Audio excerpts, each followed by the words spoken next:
علیکم پیارے بچوں، آج میں آپ کے لیے جو کہانی لے کر آئی ہوں اس کا نام ہے خدمت میں عزت ہے۔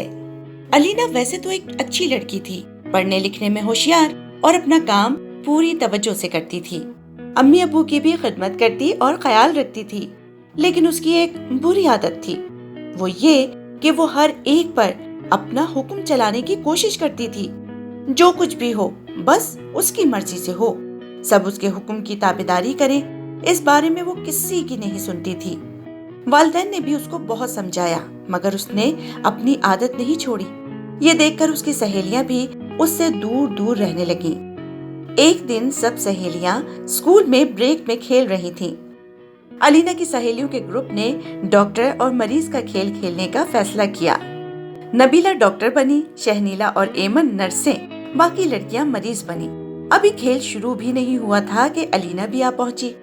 اس نے سنا کہ یہاں مریض اور ڈاکٹر کا کھیل کھیلا جا رہا ہے تو اس نے شور مچا دیا، نہیں ڈاکٹر مریض کا نہیں، میں ٹیچر بنوں گی، باقی لڑکیاں اسٹوڈنٹ بنیں گی، شمائلہ اسکول بس کی ڈرائیور بنے گی، بس ہم یہی کھیلیں گے۔ لڑکیوں نے کہا، بھائی اب تو ہم نے فیصلہ کر لیا ہے، ہمارا کھیل شروع ہونے والا ہے، ویسے بھی بریک صرف آدھے گھنٹے کا ہے، اتنے وقت میں 2 کھیل نہیں کھیل سکتے، ہم آج تمہارا بتایا ہوا کھیل نہیں کھیل سکتے، کل کے لیے رکھ لو۔ مگر الینا کہاں ماننے والی تھی، وہ ضد کرنے اور شور مچانے لگی۔ سب لڑکیاں الگ ہو کر اپنا کھیل کھیلنے لگی۔ الینا کو کسی نے گھانس بھی نہیں ڈالی، کیونکہ وہ سب اس کی اس ضدی طبیعت اور سب پر حکم چلانے کی عادت سے واقف تھیں۔ جناب بریک ختم ہوئی، پھر کلاسیں شروع ہوئی، پھر چھٹی ہوئی۔ اسکول کی بس الینا کے گھر کے سامنے رکی۔ وہ روتی دھوتی اتری اور گھر کے اندر بھاگی۔ امی نے پوچھا، کیا ہوا؟ الینا نے رو رو کر سارا قصہ سنایا۔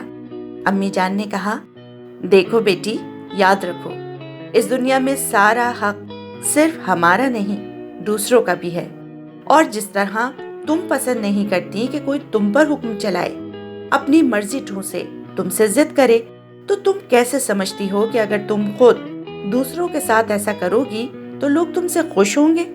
بڑا مرتبہ دوسروں کی خدمت کرنے سے ملتا ہے، ان پر حکم چلانے اور ضد کرنے سے نہیں۔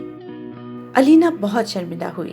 اس دن کے بعد وہ ایک بالکل نئی الینا بن چکی تھی، سب کی دوست اور سب کے کام آنے والی الینا۔